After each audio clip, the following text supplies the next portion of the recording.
இவங்கெல்லாம் உங்க சொந்தக்காரங்களா? பிஸ்னஸ் பார்ட்னருங்க. இந்த அக்கா பெங்காலில் பார்த்துக்குறாங்க.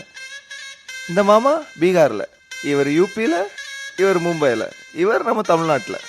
இவர் இப்போ தான் புதுசாக டெல்லியில் பிஸ்னஸ் ஸ்டார்ட் பண்ணியிருக்காரு. இந்தியா ஃபுல்லாக பிஸ்னஸ் பண்ணுறோம். அவங்க சம்பாதிக்கிறாங்க, நான் நல்லா சாப்பிடுவேன்.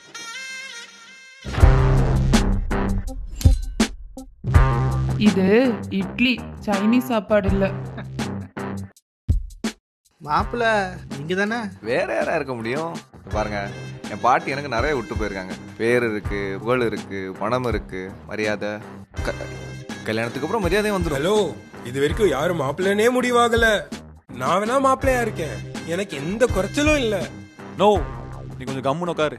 எங்க பிசினஸ் இவரத விட ரொம்ப பெருசு. நானே மாப்பிள்ளையா இருக்கேன். என்ன சொல்றீங்கப்பா? அப்பா அப்பா தீவாய் மூடு. இவனை நான் பீகார்ல மாப்பிள்ளை ஆக்கிக்கிறேன்.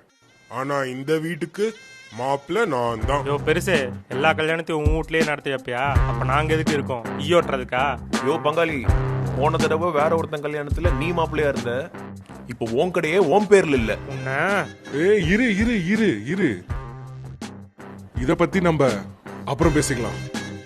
அண்ணா, இவரோட மேனேஜர் தான் மாப்பிள்ளை ஆவாரு.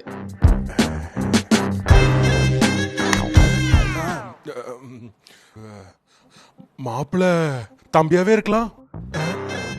Absolutely right. அப்ப நான் என்ன தக்காளி தொக்கா? அதே தான் நானும் சொல்றேன். நான் ஏன் மாப்பிள்ளையா இருக்க கூடாது சொல்லுங்க? இவன் இல்ல, நான் தான் மாப்பிள்ளை ஆவேன். அதை எப்படி விடுவோம்? நான் தான் மாப்பிள்ளையாவேன். ஏய் இல்ல, நான் தான்.